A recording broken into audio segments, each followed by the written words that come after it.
Enfermeiras de Reddit, quais são algumas das confissões de morte mais memoráveis que você já fez a um paciente? Meu pai adora os leilões das pequenas cidades e ao longo dos anos ele colecionou todas aquelas caixas de coisas que iriam para a oferta mais baixa. Ele acumulou uma grande coleção, enchendo a garagem e uma oficina nas traseiras. Ele sempre prometeu mãe que um dia venderia tudo em alguma grande venda de garagem ou leilão próprio. Então um dia minha mãe teve câncer e os médicos nos disseram que desta vez não era uma luta justa. 2 semanas antes de ela passar, eu estava sentado com ela no hospital. Tínhamos ficado sem coisas para dizer. Ela olhou para o teto, tentando ignorar a dor, e disse: "Graças a Deus.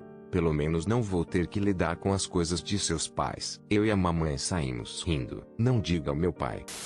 Um pouco semelhante, suponho. Eu sou enfermeira de esfoliaço. Meu trabalho é assistir o cirurgião durante as cirurgias. Eu estava preparando um paciente idoso para uma cirurgia de alto risco. Havia uma boa chance de que ele estivesse bem, mas também havia uma boa chance de que as coisas corressem mal. Ele sabia disso. Enquanto o CRNA está fazendo a coisa dela preparando a anestesia, eu estou ao lado dele, revisando sua ficha e assinando liberaces e ele me diz: "Eu preciso que você diga à minha esposa que sinto muito por todas as vezes que eu levantei minha voz para ela." Não foram muitas as vezes, mas neste momento eu gostaria que não houvesse nenhuma. Essa foi a primeira vez que me engasguei ao lado da cama. Graças a Deus pelas máscaras, porque isso ajudou a esconder minha expressão. Eu queria tanto dizer-lhe que tudo ia ficar bem, mas ninguém sabia se ia ficar bem. Eu disse de volta a ele: "Farei tudo o que você precisar. Mas agora vamos pensar em algumas lembranças felizes antes de você se afundar." Pedi-lhe que me falasse sobre ele e sua esposa no primeiro encontro. Uma vez que ela estava debaixo de mim, eu me desculpei antes de me preparar para parar de chorar. Ele conseguiu passar por uma cirurgia e sua esposa estava esperando por ela após ser transferido do PACU. Isto foi há alguns anos, quando eu estava fazendo uma rotação de turno noturno. Talvez não seja bem a confissão que você estava pensando, mas ainda hoje isso me parte o coração. Tive um paciente uma noite, perfeitamente bem, voltou na noite seguinte, e descobriu que teve um derrame maciço no meio da manhã. A família havia decidido contra a cirurgia devido a fatores de idade e outras coisas. A esposa estava me dizendo que eles tinham uma boa vida juntos. Cerca de 40 ou 50 anos de casados. Mantiveram vigília à beira da cama a noite toda, segurando sua mão. Todos os filhos e netos também estavam lá. Disse-lhes que, embora pacientes estivessem inconscientes, eles ainda podiam ouvir e encorajaram a família a continuar falando com eles. Dizer-lhes tudo o que queriam dizer antes que fosse tarde demais. Por volta das 4 da manhã, eu podia dizer que o paciente estava perto do fim, suas mudanças respiratórias, e a esposa me perguntou se estava na hora. Dei a ela uma resposta honesta e ela ficou histérica, agarrando a mão do paciente. Ela continuou chorando que não estava pronta para dizer adeus. Ela tinha tantos outros planos para que eles vivessem fora, que ela não queria que eles morressem. Queria que eles continuassem vivendo. Ela desejava não ter retirado o tratamento, para que eles pudessem ter mais tempo juntos. A paciente faleceu 15 minutos depois. Já se passaram anos, mas isso ainda se destaca para mim como um dos momentos mais dolorosos do leito de morte. Meu pai teve um grave derrame no ano passado e o médico nos disse que ele nunca mais recuperaria a consciência. Meus pais tiveram uma conversa particular uns com os outros dizendo que se eles fossem catatônicos sem esperança de recuperar-se, eles não iriam querer que sua vida fosse estendida artificialmente. Meu pai foi mantido no ventilador por um total de 2,5 semanas. Minha mãe sabia que decisão ela tinha que tomar, mas ela conseguiu sair do ventilador por mais 3 a 4 dias. Ela sabia o que fazer, mas continuou querendo se agarrar ao meu pai. Ver meu pai piorar fisicamente com o passar do tempo foi um grande desgosto.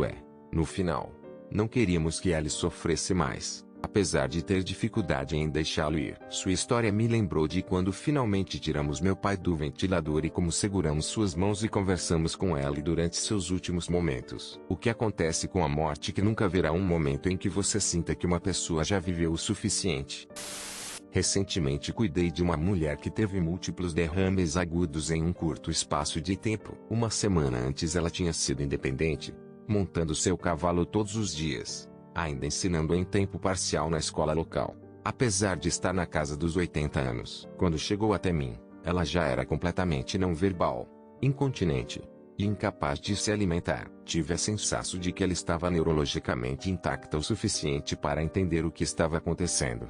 Então falei com ela o máximo que pude quando estava na sala. Falei com ela sobre suas filhas que haviam ligado todos os dias, seu marido, que não havia ligado, mas deixei essa parte de fora. O tempo, seus cavalos, seus alunos que haviam enviado um cartão. No último dia da minha semana de trabalho, sua filha de fora do estado havia finalmente encontrado um voo para cima. Eles se sentaram em silêncio e deram as mãos por horas. As horas de visita terminaram logo na mudança de turno.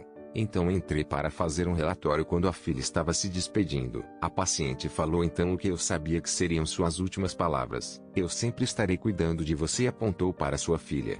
E depois para mim. E então ela adormeceu. 2 dias depois, quando voltei ao trabalho, fui informado de que ela havia falecido noite.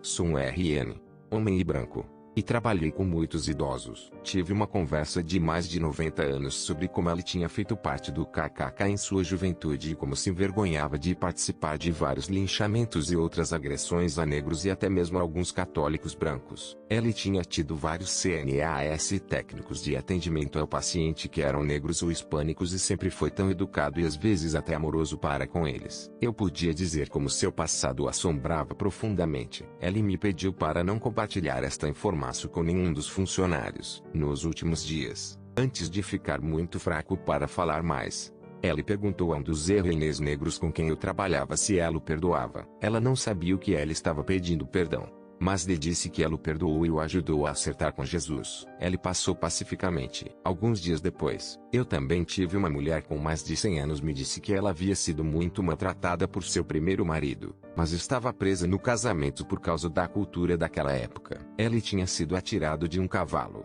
ao qual também tinha sido muito cruel, e chutado várias vezes. Ela ignorou os gritos de ajuda dele e o deixou morrer. Ela disse que nunca havia contado a ninguém sobre isso, mas sentiu-se culpada por isso por mais de 80 anos e ainda podia ouvi-lo gritar por socorro. Conversamos sobre isso por muito tempo. Eu estava trabalhando no turno da noite e isso me deu uma chance de passar um tempo extra com alguns pacientes. Minha experiência trabalhando com pessoas com TEPT me ajudou a ajudá-la a ver que ela estava agindo para se proteger e proteger outros dele, respondendo de um lugar de medo natural. Antes de ela passar, ela me disse que eu a tinha ajudado a encontrar paz com ela. Minha fé e minha própria experiência de vida me ensinou que as pessoas fazem coisas no momento porque muitas vezes o que elas acreditam que têm que fazer e não para julgá-las, mas para ajudá-las a encontrar a paz dentro de si mesmas. Uma espécie de confissão. Minha avó era da Espanha. Em algum momento de minha vida eu pensava, por que não sei falar espanhol? Então perguntei minha mãe, pois eu também nunca ouvi falar espanhol. Ela disse: minha mãe veio para a América e era uma das pessoas. Estamos na América agora. Então falamos inglês agora quando começamos a incomodá-la para nos ensinar espanhol. Ela alegou que se esqueceu de como falar espanhol. Todos nós pensamos que ela era cheia de merda, mas ela era flexível sobre isso. Ela foi afiada como uma tática até meados dos anos 90 e viveu sozinha. E finalmente, foi demais e nós a mudamos para nossa casa. E depois para ajudar a viver porque ela queria estar mais perto de seus amigos. Quando ela acabou em um lar de idosos porque estava em suas últimas pernas, e sua mente começou a ir embora, nós a pegamos falando espanhol para os funcionários, em sua maioria hispânicos. Basicamente, ela teve que ficar senil para esquecer que nos disse que não conseguia falar espanhol. Foi uma confissão não intencional que ela sempre soube falar espanhol, mas ela simplesmente não quis fazê-lo porque não era coisa americana fazer. Em meu primeiro ano como enfermeira, trabalhei em cuidados paliativos. Tive um 28 e morrendo de câncer. Ela se mudou do Canadá para cá para estar com seu namorado, que a deixou um ano depois de se mudar. Não estávamos esperando que ela se deteriorasse tão rápido. Eu segurei sua mão enquanto ela morria sozinha sem sua família ou amigos. Mas logo antes de morrer, ela me disse que desejava nunca ter saído do Canadá e chorou. Sua família estava no exterior e não pôde chegar a tempo. Memorável para mim porque me lembra de dizer minha família que os amo regularmente, de passar tempo com os amigos e de parar de inventar desculpas. Minha esposa tem 6 irmãos mais velhos. Ela foi a última descendência de um pai extremamente abusivo. Como menina, sempre foi expulsa até mesmo por seus irmãos, que são filhos de uma mãe diferente da dela. Ela rompeu os laços com o pai bem antes de nós conhecermos e estava tentando tirar sua mãe daquele relacionamento abusivo. Os irmãos estavam tentando ser uma família juntos e até começaram a convidá-la para reuniões e coisas assim.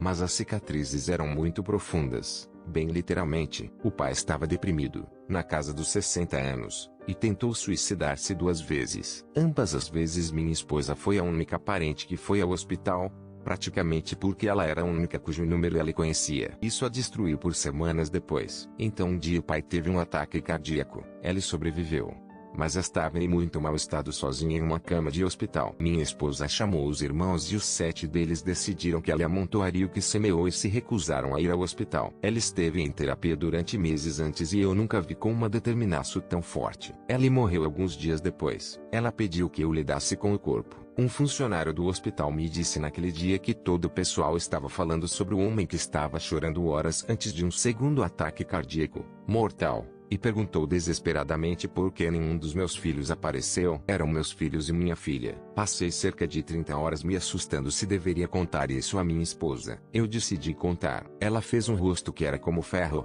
segurou minha mão e disse finalmente algum fechamento e passou a ligar para cada irmão e contar a eles. Digo-lhes que não. A mulher passou por sérios problemas em sua vida e sonha em ser tão dura quanto ela.